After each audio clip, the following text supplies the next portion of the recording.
Waktu yang lalu udah punya kesempatan dengan ngobrol dengan Mas Joko langsung.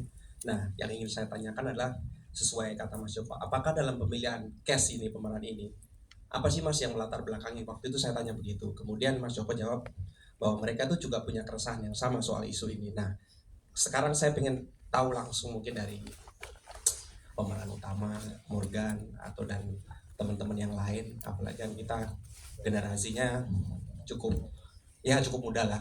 Nah, terkait dengan tema film ini, apakah mereka relate? Terus kemudian keresahan apa yang real mereka hadapi itu sekarang itu apa? Saya ingin tahu. Terima kasih. Boleh mungkin dari ujung atau dari Morgan, you wanna start? Dari ujung, silakan. Oke, terima kasih Mas buat pertanyaannya. Selamat siang teman-teman semua. Thank you udah hadir. Keresahan-keresahan yang kebetulan kalau misalnya ditanya relate nggak sama karakter Edwin, kebetulan saya relate gitu karena memang ada rasa trauma. Walaupun saya besar di kota yang termasuk saya lahir dan tumbuh besar di kota Singkawang, yang mungkin bisa dibilang merupakan salah satu kota paling toleransi di Indonesia. Tapi karena ada satu dan dua hal kejadian di masa lampau, efeknya tuh benar-benar generasional gitu. Even yang saya besar di kota seperti kota Singkawang aja yang toleransinya tinggi, itu aja masih kena dampak trauma gitu karena itu memang itu tadi bersifat generasional. Dan kedua, untuk budaya kekerasan yang menurut saya memang dari dulu, dari zaman saya sekolah, mungkin saya SMA itu 17-18 tahun yang lalu gitu. Jadi dan itu masih relate dan masih relevan sampai sekarang. Even kalau misalnya kita nggak usah nonton berita deh di TV, dari sosmed aja kita tahu kalau misalnya budaya kekerasan di kalangan remaja itu merupakan salah satu hal yang kayaknya susah untuk ditembus ya, kayak susah untuk dicari akarnya tuh apa sebenarnya gitu. Jadi itu menurut saya salah satu keresahan saya selain generational trauma yang bikin saya relate sama karakter yang saya perankan itu Edwin, itu keresahan saya di budaya kekerasan pada remaja. Kalau teman-teman. Pak Dimas ya tadi, terima kasih pertanyaannya.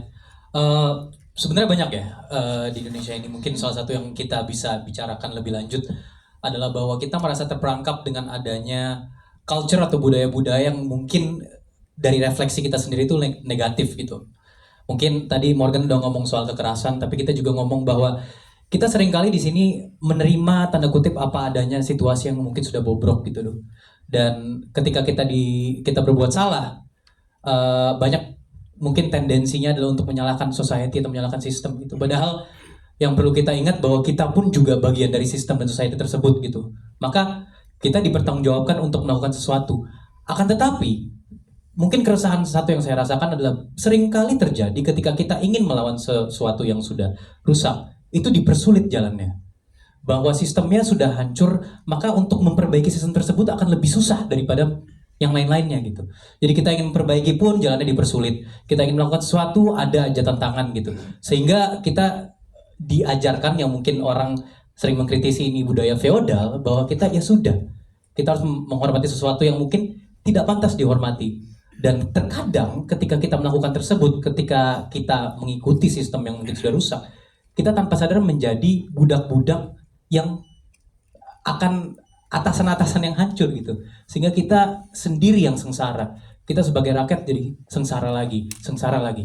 Mungkin di situ ya keresahan yang dirasakan, dan bahwasanya kita mungkin repot dan susah untuk berekspresi secara logika, itu mempersulit jalan kita menjadi bangsa yang lebih baik gitu. Karena kan kita bertanggung jawab, kita sebagai rakyat ini katanya punya suara, sedangkan suara kita kadang susah gitu untuk kita ekspresikan. Mungkin hal itu yang menjadi keresahan dari tambahan keresahan melainkan kekerasan. Terima kasih. Terima kasih Omar. Boleh dilanjut. Silakan tepuk tangan teman-teman. Hana. Halo, selamat sore semuanya. Terima kasih sudah hadir. Terima kasih juga untuk pertanyaannya. Mungkin saya ingin menambahkan dari sisi guru, karena kebetulan saya juga datang dari keluarga akademisi dan ketika Abang menawarkan film ini memang sudah menjadi keresahan saya karena saya sudah familiar dengan dunia guru. Bapak saya dosen, kakak saya dosen, kakek saya dosen, dan saya sudah sangat aware dengan isu-isu yang ada.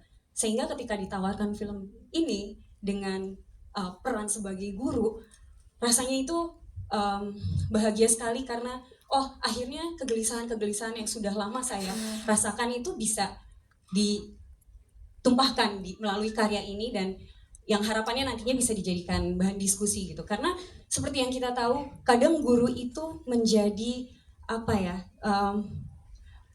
menjadi yang mungkin bisa dikatakan kambing hitam ketika terjadinya kesalahan dalam sistem pendidikan gitu. Padahal sebenarnya mereka itu mungkin sebenarnya salah satu pihak yang sebenarnya ingin sekali memperbaiki, ingin menolong, tetapi terbatas dengan sistem yang ada gitu. Jadi seperti yang kalian lihat juga di film ini, seperti apa yang terjadi di film ini juga sebenarnya terjadi gitu di kehidupan nyata, bukan hanya di Indonesia tapi mungkin sebenarnya secara global gitu. Jadi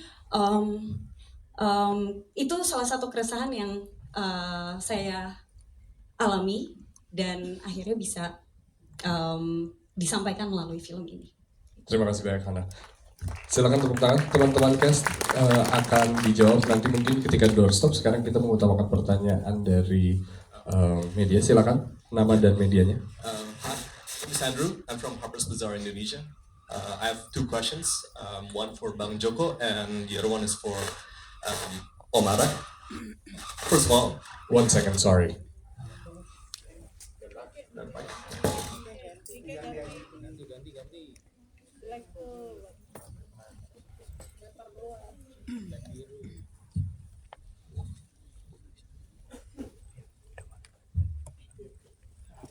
First of all, I would like to note that since I'm a Chinese Indonesian, this is a pretty scary movie for me. And I would like to congratulate to Bang Joko for making such an entertaining and very scary movie, and very relevant. And also, I would like to note that Mas Omara, you did an excellent job, and I would like to congratulate you. That was very intense.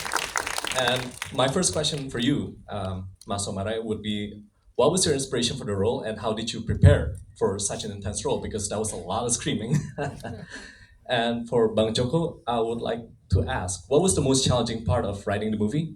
Because personally, it balanced, was it the research or balancing the tone? Like, what was the most challenging part when writing the movie? All right, thank you. Thanks for the question. I think we went through quite an extensive process between the director and the casts. One of the highlights that we went through in terms of approaching the character was, I think, rather empirical more than anything. We did a lot of research. We did a lot of discussion on human psychology and what's going on, the political state of the country, and also the global state as well. I think my personal approach to this was rather more, I'd say, in terms of a lot of philosophical literature. I drew a lot of concepts on this, often misunderstood, by Friedrich Nietzsche on Übermensch, and historically speaking, we've seen a lot of misconception on this. We talked about World War II, I was referring to that.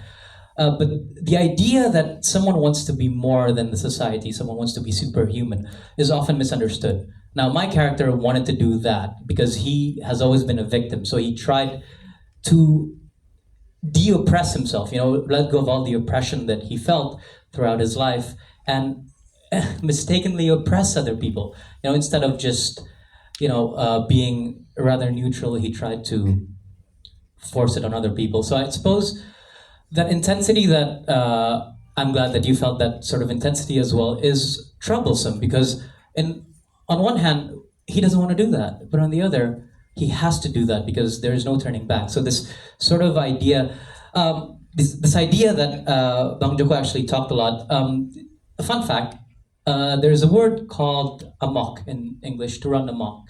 And historically speaking, it comes from a Malay Indonesian word, right? Which is mengamuk. Gitu. Jadi amok itu datang dari mengamuk. So this idea that you have to a point of no return, and you have to do what you have to do even though you don't want to do it, is basically the thing that he's feeling. So that's sort of the baseline of what my character is. Thank you. Perlu dijawab bahasa Indonesia? Cukup ya? No, Ya, terima kasih semuanya. Lebih good. Thank you, Pak. Sudah banyak AI sekarang. Coba silakan. Hal yang paling challenging dari membuat film Pengepungan di Bukit Duri adalah membuat semuanya terasa realistis. Tadi sudah dibicarakan oleh Pak Ical Tanjung dan Kokoh Dennis. Kita membuat world building sedemikian rupa sehingga pemain merasa berada di dalam ruang, bukan ruang syuting tapi real life. Sehingga semua set yang kita bikin itu 360 derajat. Jadi nggak ada tuh kita taruh lampu di sini dan pemain hanya bisa bergerak dari kiri ke kanan beberapa meter. Enggak, mereka bisa mengeksplorasi sesuai dengan yang mereka mau. Terutama ada di beberapa adegan seperti di adegan ketika sudah sangat intens banget di gym itu, bahkan kamera hanya mengikuti impuls dari pemain. Jadi pemain tidak di brief harus bergerak kemana, terserah. Kami akan mengikuti. You just go, we'll follow gitu. Makanya terlihat sangat organik sekali. Dan persiapan dari para pemain ini, kalau misal teman-teman nanti mau bertanya lebih lanjut lagi, mereka they went to such an extensive workshop karena mereka diberikan karakter sheet, biografi dari mereka dari mulai mereka lahir sampai mereka masuk ke dalam film. Setiap dari mereka mendapatkan sebuah karakter sheet yang lengkap dari mulai mereka lahir di keluarga seperti apa, lingkungannya seperti apa, sekolahnya apa namanya, dan berapa tahun mereka bersekolah, dan milestone dalam hidup mereka yang menjadikan mereka memiliki karakter seperti yang ada di dalam film. Jadi, walaupun tidak diceritakan dalam film, misalnya karakter dari Jeffrey, itu di karakter sheet lengkap. Sehingga ketika mereka semua masuk ke dalam set, mereka tidak seorang aktor yang mencoba untuk menjadi satu karakter. Mereka adalah karakter itu sendiri. Dan mereka hidup di dunia yang sudah diciptakan oleh para orang-orang di belakang layar. Cara mereka berdiri, cara mereka menggerakkan tangan, cara mereka menatap seseorang itu sudah sesuai dengan karakter yang dibangun ketika workshop. Sehingga seringkali ketika syuting, udah nggak perlu dikasih brief lagi karena mereka sudah menjadi karakter. Makanya ketika kita syuting, kita bisa satu hari syuting lamanya cuma 3 jam pulang. Karena one take okay. Stand by and action. And cut next. Semuanya, hah? Bener nih bang? Next. Roll jam 7, jam 11 udah pulang, jam 12 udah pulang. Yang pusing adalah catering kita karena dia udah bawa makanan dan nggak ada yang makan. Gitu. Baik, terima kasih Abang. Kita masih ada waktu untuk 2 pertanyaan. Silakan. Terima kasih kepada Kamensi dan juga publicist. Selamat sore. Terima kasih kepada kreator film dan juga pemeran yang sudah menceritakan komunitas saya setengah Tionghoa dan hidup sebagai perempuan setengah Tionghoa di Indonesia itu berat. Oh ya, saya lupa kenalan. Nama saya Claudia. Saya dari sebuah organisasi bernama Amnesty International Indonesia. Dia fokus di bidang hak asasi manusia dan kami tugasnya mengkomunikasikan isu-isu HAM kepada lebih banyak orang. Mungkin sama seperti goalnya Bang Joko, Mbak Tia, dan teman-teman pemeran semua untuk lebih banyak orang mendengar cerita tentang ini cerminan dari sejarah kita, walaupun memang tidak disebutkan secara gamblang gitu. Saya punya 2 pertanyaan selain rasa terima kasih saya yang besar karena cerita komunitas kami sudah diceritakan dengan sangat baik. Saya punya 2 pertanyaan. Yang pertama, menurut Bang Joko, Mbak Tia, dan mungkin kepada cast juga, mau silakan banget, saya sangat menanti juga untuk mendengar kenapa menurut kalian film ini sangat relevan dengan situasi sosial politik saat ini, dan yang kedua, apakah harapan dari kreator maupun pemeran ketika orang Indonesia, misalnya jutaan orang Indonesia menonton film ini, apa yang kalian harapkan untuk mereka pikirkan, mereka resapi, bahkan misalnya pejabat publik gitu, ketika pulang keluar dari studio menonton Pengepungan di Bukit Duri. Terima kasih. Yang kita tampilkan walaupun sifatnya adalah distopia terjadi kemungkinan 2 tahun lagi, kemungkinan fantasi, kemungkinan sesuatu yang memang kita sedang tuju sekarang kalau kita tidak berubah. Seperti yang diucapkan oleh Tia tadi, kita berusaha untuk memantik percakapan hal-hal di Indonesia sebagai bangsa. Kita seringkali menghindari hal-hal yang sulit untuk dibicarakan. Trauma bukan cuma 98, banyak lagi hal-hal yang kita rasa berat ini, nggak usah dibicarakan, kita lupakan saja. Tapi yang seperti yang kita tahu, luka itu tidak akan bisa hilang hanya dengan dilupakan. Harus dibicarakan supaya kita tidak menuju jebakan yang sama, kita tidak menuju petaka yang sama. Jadi film ini dimaksudkan untuk memantik percakapan dan kebiasaan untuk bercakap-cakap. Karena di Indonesia sekarang sudah mulai speaks up, everybody speak up. Semua ingin berbicara, tapi apakah itu percakapan? Kalau misalnya terjadi hanya satu arah. Makanya kita membuat film ini, kita tampilkan kekerasan sekarang seperti apa.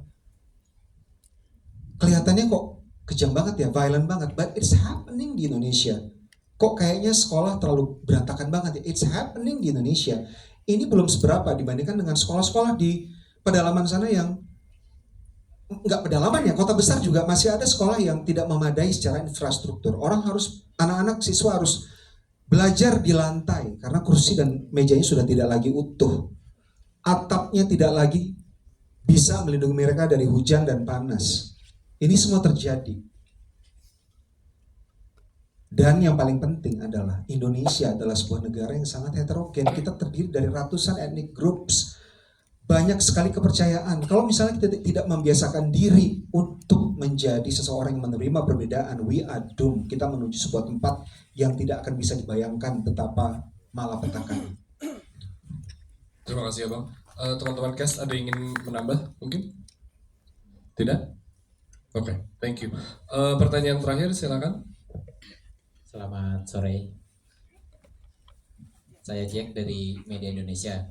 Sebelumnya juga sempat nonton waktu private screening. Mau bertanya nih ke Bang Joko gitu.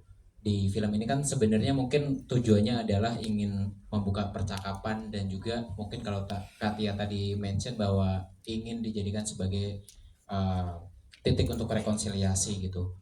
Dan juga tidak melupakan dari luka-luka yang lalu seperti itu. Tapi mungkin saya ingin bertanya bagaimana kemudian secara kemasannya, kekerasannya begitu eksplisit Bang. Apakah mungkin ini karena pilihan genre-nya juga atau seperti apa, dan juga ketika misal ini nanti ditonton oleh publik luas, bagaimana juga supaya penonton juga tidak tergelincir dengan apa yang sebenarnya diharapkan oleh kreator, oleh Bang Joko, oleh Katia, dan oleh teman-teman di film Pengepungan Bukit Duri. Seperti apa Bang? Ya, pertanyaan bagus banget. Tadi seperti yang sudah kita utarakan di sini, yang ingin kita tampilkan adalah kenyataan. Kadang-kadang kita sebagai bangsa in denial ya, tapi ini adalah sesuatu yang sudah menjadi ciri khas kita, bangsa Indonesia. Kita bukan kadang menganggap diri kita religius. Kita religius banget nih, tapi ternyata korupsi banyak, kuadriliun, nol sampai menggelincir kemana, karena nggak bisa dihitung gitu. Kita menganggap diri kita bangsa yang ramah, tapi kita sangat tidak ramah ke sesama misalnya. Jadi kita sering membuat image kita sendiri dalam rangka untuk membuat denial gitu. Sehingga film ini kita tampilkan sedemikian rupa, sangat terukur, tapi kita tampilkan sedemikian rupa supaya menampilkan kenyataan yang ada di dalam masyarakat. Kenapa kita membuat film ini genre-nya thriller action? Karena kalau misalnya kita membuat film ini dalam format yang perinci, menggurui, itu mungkin tidak akan sampai ke banyak orang. Jadi kita membuat sebuah film yang quote-unquote, maaf kalau saya bilang filmnya tidak menghibur tapi gampang untuk diikuti, supaya banyak orang yang ingin nonton, banyak orang yang menyebarkan bagaimana mereka berkesan menonton film ini, sehingga apa yang coba kita sampaikan memantik percakapan tadi bisa sampai ke banyak orang. Terima kasih. Terima kasih Bang. Terakhir untuk teman-teman cast dimulai dari Emir, mungkin satu kata untuk film ini. Silakan. Satu kata untuk film ini. Waduh, dari aku ya. Penting. Oh, satu kalimat. Satu kalimat silakan. Penting banget. Satu kalimat doang. SPOK. Jadi menurut saya penting banget. Itu satu kalimat. Boleh agak Inggris dikit ya, maaf ya. I think one of the most concerning thing about our country right now is maybe we do not have the proper education to nurture empathy, through which we can see that the differences in us is actually a strength, unity in the diversity. Kenapa film ini penting? Karena menurut aku film ini bisa menjadi starting point for us to have that discussion. Well said. Thank you so much. Boleh dioper, Satin? Menurut aku satu kalimat ya, ini harus menjadi diskusi yang penting untuk kebaikan kita semua. Mungkin itu. Halo semua, kalau menurut aku film ini mengangkat isu-isu yang sangat penting dan relate dengan apa yang kita alami saat ini. Jadi semoga film ini bisa membuka ruang diskusi sebanyak-banyaknya, dan yang paling penting apa yang harus kita lakukan, perubahan-perubahan apa untuk menjadi yang lebih positif. Terima kasih. Oke. Semoga film ini membuat orang menjadi lebih aware dengan isu-isu yang ada, dan akhirnya bisa membuat perubahan kecil saja dari setiap individu yang akhirnya bisa menjadi besar dan membuat perubahan besar yang jadi lebih baik. Terima kasih. Banyak yang bilang manusia itu rational animals gitu, bahwa kita adalah binatang yang memiliki rasionalisme dan logika gitu.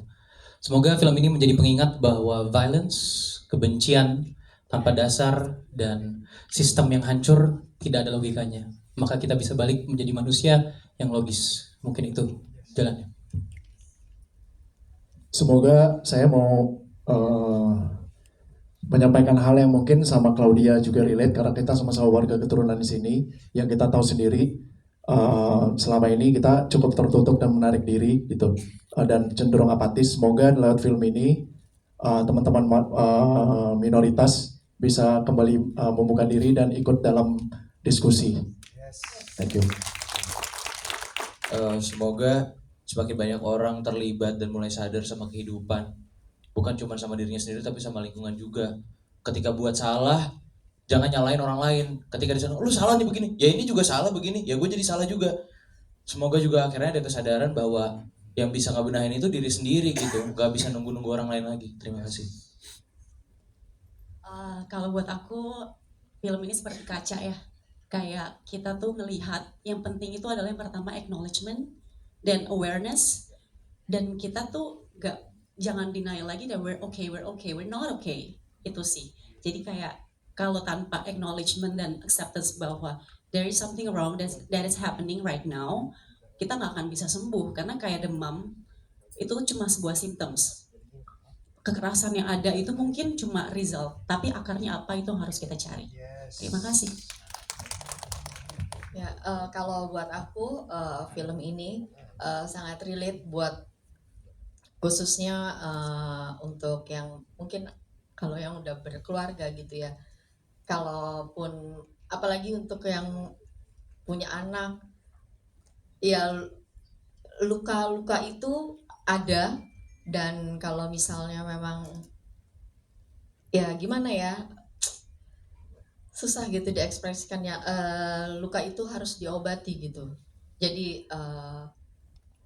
setelah nonton film ini mungkin nanti akan tahu gitu kenapa luka-luka itu harus kita pulihkan, kita bisa pulihkan itu semuanya.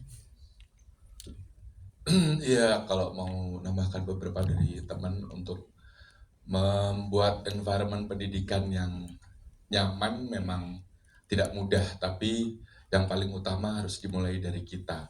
Semoga film ini bisa memantik kesadaran kita sendiri dan membuka ruang-ruang diskusi, bukan hanya diam, tapi kita harus bicarakan, dan itu dimulai dari sekarang. Terima kasih banyak untuk semua yang terlibat. Bang Joko, silakan closing statement dari dirimu. Sudah cukup atau sudah cukup? Oke, teman-teman Publicis boleh angkat tangan, nanti boleh ikuti mereka untuk